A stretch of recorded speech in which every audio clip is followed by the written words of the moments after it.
Hello विद्यार्थियों, स्वागत है आप सभी का आप सभी की अर्थशास्त्र की ऑनलाइन कक्षाओं में। विद्यार्थियों, आज कक्षा 11 का ही टॉपिक लेकर मैं आपके सामने आई हूँ और कक्षा 11 में हम चैप्टर 7 कर रहे थे निर्धनता, पॉवर्टी। उसी चैप्टर में हम आगे पढ़ेंगे कि निर्धनता को कैसे दूर किया जा सकता है, निर्धनता को दूर करने के क्या क्या उपाय हैं। हमने निर्धनता के बारे में पढ़ा, निर्धनता के प्रकार पढ़े, निर्धनता रेखा के बारे में पढ़ा और निर्धनता रेखा के क्या कारण हैं, उन सभी के बारे में हम पिछला पूरा चैप्टर कर चुके हैं। आज इस वीडियो के अंदर हम पढ़ेंगे कि निर्धनता को कैसे दूर किया जा सकता है, कौन से ऐसे स्टेप्स हैं, कौन से ऐसे उपाय हैं जिनको अपनाकर निर्धनता को दूर किया जा सकता है। तो विद्यार्थियों, निर्धनता को दूर करने के जो उपाय हैं वो हमारे जो निर्धनता के कारण हैं उन्हीं से निकल कर आए हैं।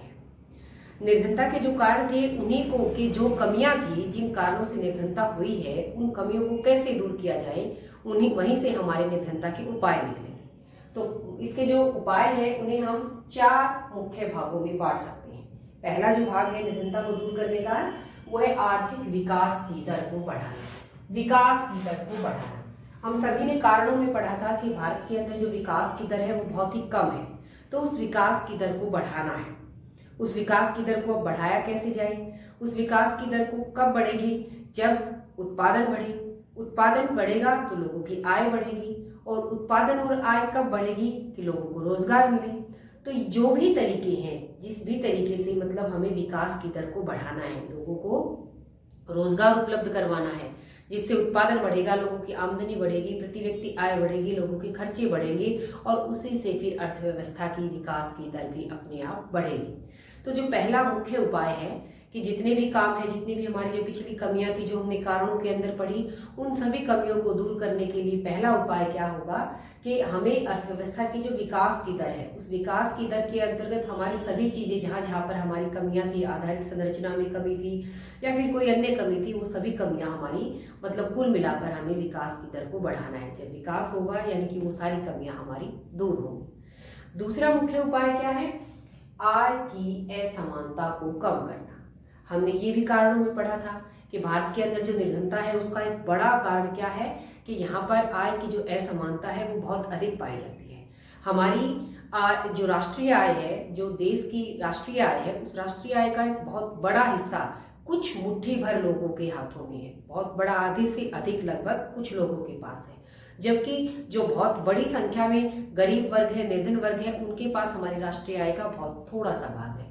तो ये जो आय की असमानता है, आय का जो असमान बंटवारा है, उसे कम करना है। कैसे कम किया जाए? ये सरकार का काम है कि जो निम्न वर्ग है उसे क्या करना पड़ेगा, ऊपर उठाना पड़ेगा, और जो उच्च वर्ग है उसके यहाँ से कुछ लेना पड़ेगा, यानी कि उसके ऊपर टैक्स लगाए जाए, उससे कुछ भी करके मतलब उससे हमें आमदनी को लेकर और गरीब वर्ग को ऊपर उठाना है। तो इस आय की असमानता को जब कम किया जाएगा, जो धनी और गरीब वर्ग के बीच की जो दूरी है उसे जब कम किया जाएगा, तो इससे क्या होगा? इससे अपने आप विकास की दर भी बढ़ेगी, लोगों की निर्धनता दूर होगी। तो ये दूसरा बड़ा कारण, आय की असमानता को कम किया जाए। तीसरा मुख्य कारण है जनसंख्या वृद्धि दर में कमी। हमने जो पीछे कल की वीडियो के अंदर जो हमने कारण पढ़े थे, तो उन कारणों में और यहाँ पर भी हम कह सकते हैं जो विकास की दर है या आय की असमानता है, इन सब का एक बड़ा कारण क्या है? जनसंख्या का तेजी से बढ़ना। आप देखोगे, जब हम राष्ट्रीय आय के आंकड़े देखते हैं, जब हम प्रति व्यक्ति आय के आंकड़े देखते हैं, तो हमारी प्रति व्यक्ति आय बढ़ रही है, राष्ट्रीय आय भी लगातार बढ़ रही है। स्वतंत्रता के बाद, आजादी के बाद से लेकर हम धीरे धीरे जो पंचवर्षीय योजनाओं के तहत विकास के पथ पर आगे बढ़े हैं, तो हमारी प्रति व्यक्ति आय भी बढ़ी है, राष्ट्रीय आय भी बढ़ी है, फिर भी हम निर्धन हैं। क्यों? इसके पीछे सबसे बड़ा कारण क्या है कि जनसंख्या में वृद्धि बहुत तेजी से हो रही है। आप सभी को पता है, जनसंख्या की दृष्टि से भारत दुनिया भर में दूसरे नंबर पर आता है। तो जितनी भी प्रगति होती है, जितना भी विकास होता है, उस बढ़े हुए विकास को, उस बढ़े हुए उत्पादन की तुलना में जो ये जनसंख्या की वृद्धि दर है, ये बहुत अधिक रही है। और यही कारण है कि हमें प्रगति करने के बाद, विकास करने के बाद, प्रति व्यक्ति आय के बढ़ने के बाद भी, उत्पादन बढ़ने के बाद भी हमारे विकास की दर क्या पड़ जाती है? कम पड़ जाती है। आप सभी को पता है प्रति व्यक्ति आय हम कैसे निकालते हैं? राष्ट्रीय आय बटे जनसंख्या करके। राष्ट्रीय आय हमारी बढ़ रही है, लेकिन राष्ट्रीय आय के बढ़ने की जो दर है उससे जनसंख्या के जो बढ़ने की दर है वो और भी अधिक है। जब जनसंख्या और ज्यादा तेजी से बढ़ेगी, राष्ट्रीय आय कम बढ़ेगी, तो अपने आप प्रति व्यक्ति आय घट जाएगी, कम हो जाएगी। और यही कारण है कि आजादी के इतने वर्षों बाद भी हम अगर दूसरे देशों के साथ तुलना करें तो भारत निर्धन वर्गों में काफी पहले आगे मिलेगा।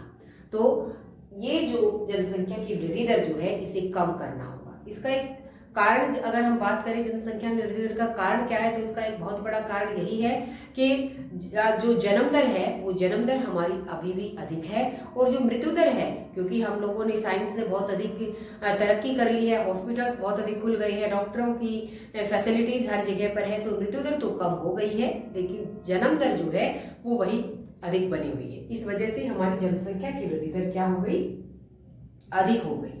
तो हमें इस जनसंख्या की वृद्धि दर में कमी लाना है।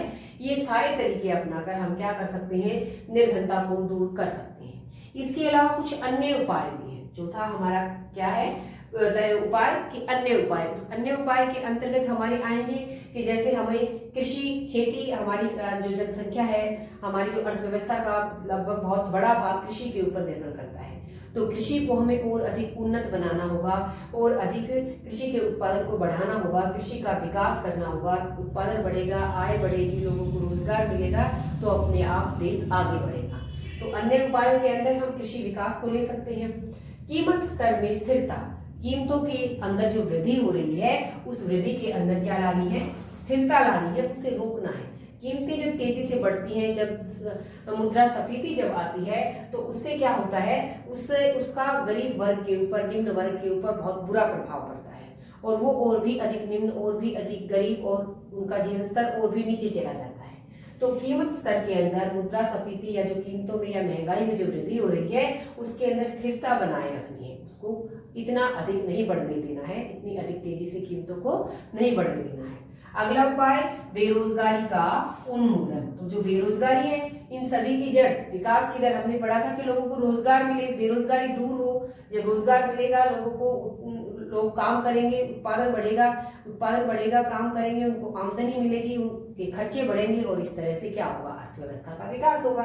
तो बेरोजगारी का उन्मूलन होना, लोगों को अच्छे रोजगार उपलब्ध करवाना। रोजगार अगर हमारे जिस तरह से हम ये भी कर सकते हैं कि स्वयं रोजगार के अवसर, कि हमें शिक्षा हम ऐसी दें कि लोग जो है स्वयं के रोजगार, अपने स्वयं कुछ काम करने के योग्य बने, उनके अंदर वो एबिलिटी आए, वो सक्षम बने कि वो अपने स्वयं के रोजगार भी कुछ कर सकते हैं। और उत्पादन तकनीक में परिवर्तन, ये भी अन्य उपायों के अंदर ही आएगा कि जो हमारे काम करने के तरीके हैं, जो तकनीक है, उसके अंदर परिवर्तन किया जाए। तकनीक हो सकता है, हम जैसे हम रोजगार की बात कर रहे हैं, अगर तकनीकों के अंदर हम ऐसी तकनीक का प्रयोग करें जिसके अंदर अधिक मजदूरों की जरूरत पड़े, अधिक श्रम की जरूरत पड़े, यानी कि श्रम प्रधान तकनीक का प्रयोग किया जाए, तो फिर उससे अपने आप रोजगार के अवसर बढ़ेंगे। रोजगार के अवसर बढ़ेंगे, बेरोजगारी दूर होगी, तो उत्पादन बढ़ेगा, आय बढ़ेगी, और प्रति व्यक्ति आय बढ़ेगी, और देश विकास के पथ पर आगे बढ़ेगा। तो ये कुछ हमारे पॉइंट्स हैं जिन्हें हम अन्य उपायों के अंतर्गत पढ़ते हैं।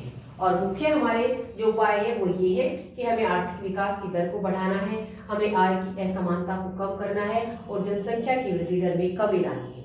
ये सारे तरीके अपनाकर हम क्या कर सकते हैं, निर्धनता को दूर किया जा सकता है। तो ये सभी तरीके, इस प्रकार के तरीके हैं जो सरकार के द्वारा उठाए जाने वाले कदम हैं। इसके अलावा इस चैप्टर के अंदर आगे हमारी एक वीडियो और बनेगी जिसके अंदर हम पढ़ेंगे कि सरकार ने निर्धनता को दूर करने के लिए कौन कौन से तरीकों को अपनाया है। सरकार ने समय समय पर अलग अलग प्रकार की योजनाओं को अपनाया है जिससे रोजगार के अवसर बढ़े और निर्धनता को दूर किया जाए, अमीर और गरीब वर्ग की जो आय की असमानता है उसको कम किया जा सके, और अर्थव्यवस्था के आर्थिक विकास की दर को बढ़ाया जा सके।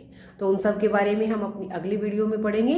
आज की वीडियो में निर्धनता को दूर करने के हमारे 4 उपाय, और आज के लिए इतना ही। उम्मीद है आप सभी को अच्छे से समझ में आया होगा। अगली वीडियो के साथ अगले दिन फिर से आप सभी के सामने मैं उपस्थित होंगी। तब तक के लिए आप सभी का धन्यवाद।